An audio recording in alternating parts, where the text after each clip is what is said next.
Highest common factor. दूसरी तरफ LCM, LCM की फुल फॉर्म है लोवेस्ट कॉमन मल्टीपल। तो ये इनकी फुल फॉर्म होती है। अब हमें इन्हें करना कैसे है वो करते हैं। मैं आज आपको एलसीएम और एचसीएफ साथ साथ सिखाऊंगी, यानी कि आप एक ही क्वेश्चन को पहले एलसीएम निकालेंगे और फिर उसी क्वेश्चन का आप एचसीएफ निकालेंगे। चलिए शुरू करते हैं। फर्स्ट 16 और 24, ये आपका क्वेश्चन है कि आपको 16 और 24 का एलसीएम एंड एचसीएफ निकालना है। तो पहले से फैक्टर निकालते हैं। 16 सबसे पहले मैं निकाल रही हूँ एचसीएफ। तो जब आपको एचसीएफ निकालना होगा तो आपको 16 और 24 के अलग अलग फैक्टर निकालने होंगे इस तरीके से। पहले आप इसे देखिए। सबसे पहले 16 और आप जब से फैक्टर निकालेंगे तो आपको हमेशा 2 से शुरू करना है। जब तक आपका 2 से डिवाइड हो रहा है तब तक आपको 2 से ही करना है। जब आपका 2 से डिवाइड बिल्कुल बंद हो जाए तब आपको नेक्स्ट 3 देखना है, 4, 5, 6 इस तरीके से देखने हैं। आप इन्हें बीच में से करने की कोशिश नहीं करोगे। जैसे आपको लगा कि 16 है, चलो पहले 8 से कर लेते हैं क्योंकि 8 से इजी होगा। पर नहीं बच्चों, पहले आपको हमेशा 2 से शुरू करो। जब तक आपसे 2 से है आप उसे 2 से डिवाइड करते रहो। जब 2 से डिवाइड होना बंद हो जाए तभी आप नेक्स्ट डिजिट 3 पे जाओ, फिर 4, फिर 5 ऐसे से आगे बढ़ो। बीच में जंप करने की कोशिश बिल्कुल मत करो। तो पहले करते हैं 2 से। 2 के टेबल में 16 कितने पर आता है? 2 1 जा 2, 2 2 जा 4, 2 3 जा 6, 2 4 जा 8, 2 5 जा 10, 2 6 जा 12, 2 7 जा 14, 2 8 जा 16। तो बच्चों हमारा 16 कहाँ पर आया? 8 पर। 2 8 जा 16। तो हम यहाँ पर अपना 8 लिखेंगे।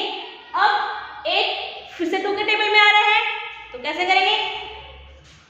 2 से करेंगे। 2 1 जा 2, 2 2 जा 4, 2 3 जा 6, 2 4 जा 8। कितने पर हुआ हमारा? 4 पर हुआ। इसके बाद फिर हमें 4 को देखना है कि वो 2 के टेबल में अभी तक आ रहा है। हाँ, तो अभी 2 के टेबल में आ रहा है तो फिर से 2 पे करेंगे। 2 1 जा 2, 2 2 जा 4। तो कितने पर हुआ वो? 2 पर हुआ। अगेन इसे 2 से करेंगे। 2 1 जा 1। जब तक आपका लास्ट में 1 नहीं आता है, जब तक आपका लास्ट में 1 नहीं आता है, आप उस डिजिट को डिवाइड करके उसके नए नए मल्टीपल्स निकालते रहोगे। नेक्स्ट करते हैं 24 को। 24 पहले 2 के टेबल में चेक कीजिए। 2 1 जा 2, 2 2 जा 4, 2 3 जा 6, 2 4 जा 8, 2 5 जा 10, 2 6 जा 12, 2 7 जा 14, 2 8 जा 16, 2 9 जा 18, 2 10 जा 20। तो बच्चों 2 का टेबल हमने 10 तक लिया, हमारा 24 नहीं आया। वैसे तो टेबल हम आगे भी कंटिन्यू करेंगे। 11, 2 11 जा 2 12 जा। पर उससे पहले आपको अगर आपकी बड़ी डिजिट आती है यानी कि 20 से ज्यादा आती है तब आपको कैसे पता लगेगा कि वो 2 के टेबल में आता है या नहीं? उसके लिए आपको सिर्फ एक चीज देखनी होगी और वो क्या है? हमारी यूनिट प्लेस। क्या देखना होगा आपको? Unit place. कि अगर आपके यूनिट प्लेस पर 0, 2, 4, 6, 8 इन पांचों में से कोई भी नंबर आता है, कहां पर? Unit place. आप राइट हैंड से देखोगे, सॉरी आप लेफ्ट से देखोगे, राइट हैंड में जो फर्स्ट नंबर होता है हमारा वो यूनिट प्लेस होता है। अगर आपका वहां पर आ रहा है तो इसका मतलब वो नंबर आपका 2 से डिवाइड है। तो अब आपको अगर टेबल में नहीं मिल रहा है तो आप इसे इस तरीके से डिवाइड करके भी अपना मल्टीपल फाइंड आउट कर सकते हैं। जैसे 2 1 जा 2, 2 में से 2 माइनस करेंगे 0। नेक्स्ट हमारा 4 आएगा नीचे 2 के टेबल में। 4 कितने पर?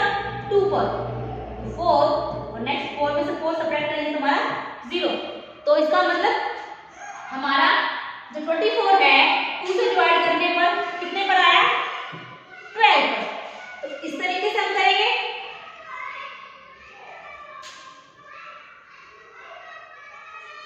ठीक है। अब अगेन 2 से होगा।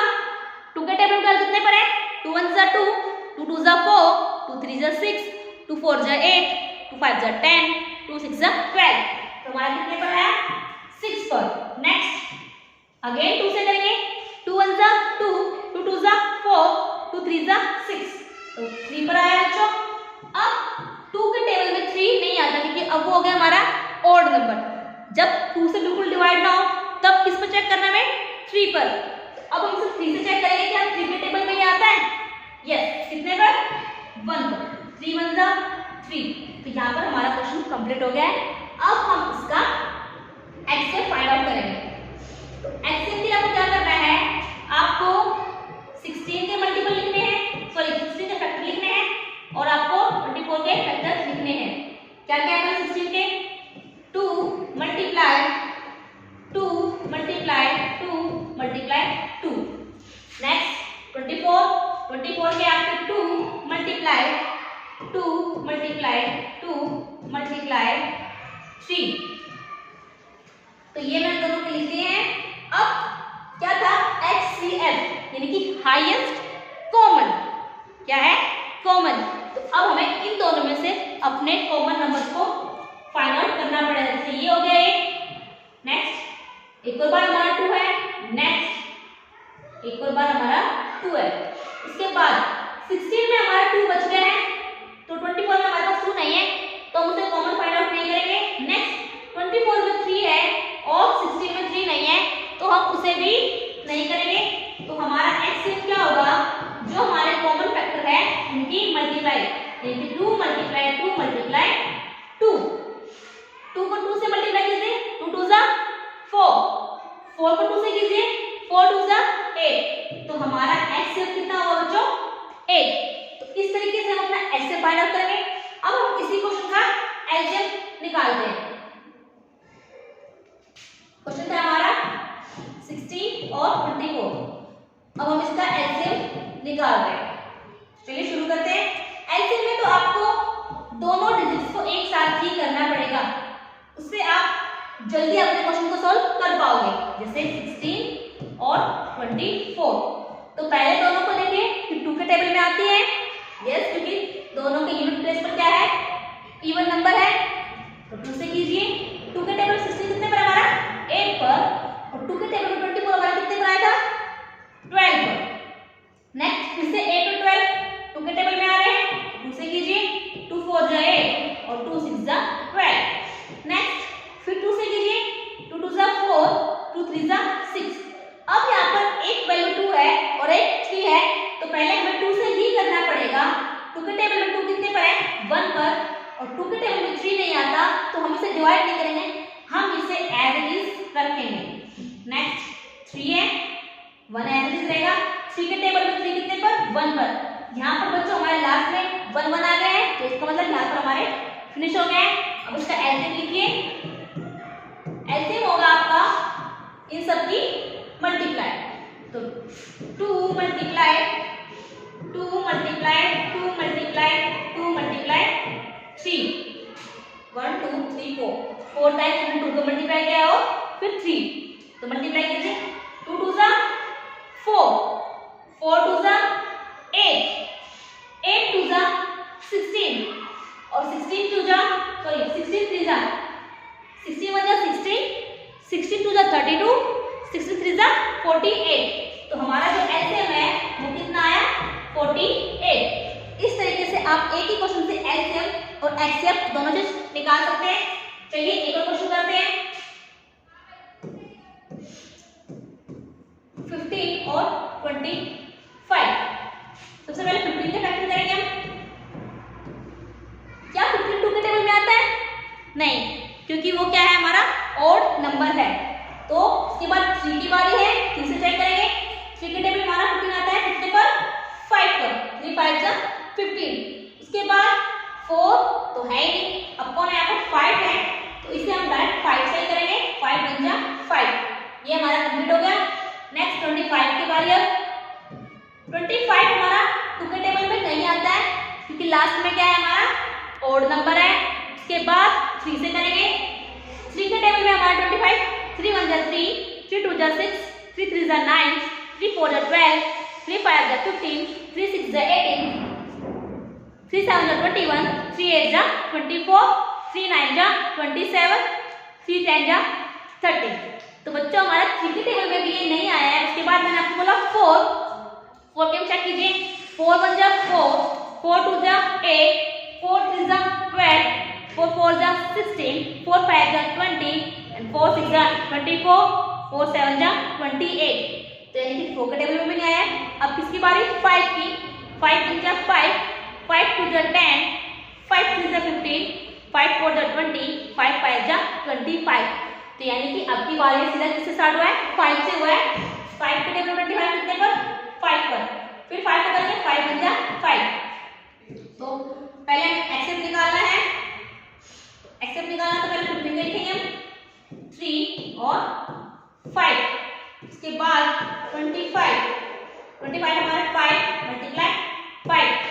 तो अब एक्सेप्ट निकालना है। एक्सेप्ट के लिए अपना क्या होता है कि आपको कॉमन मल्टीपल्स को ही चूज करना है। 3 इसमें है और सेकंड वाले में नहीं है, नीचे 5 है ऊपर वाले में नहीं है, सिर्फ हमारा 8 3 5 कॉमन है। तो हमारा एक्सेप्ट कितना होगा? 5। चलिए इसका एलसीएम निकालते हैं।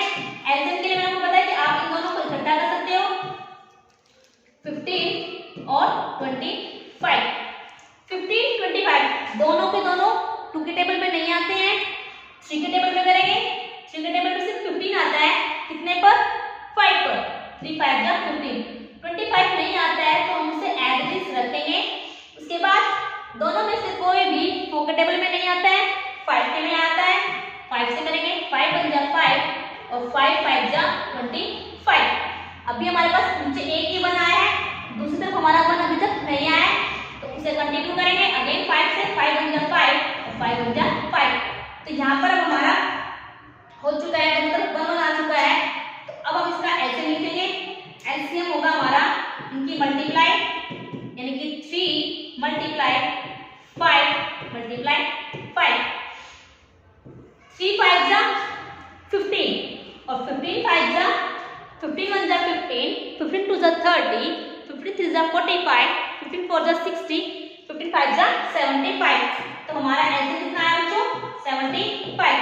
तो बच्चों इस तरीके से आप एक ही क्वेश्चन से एलसीएम और एचसीएफ दोनों की प्रैक्टिस कर सकते हो। बस आपको दोनों का टॉपिक अलग अलग समझ आना चाहिए कि एचसीएफ में आपको दोनों को सेपरेटली करना है और उनके सिर्फ कॉमन निकालने हैं, और एलसीएम में आप दोनों को एक साथ कर सकते हो।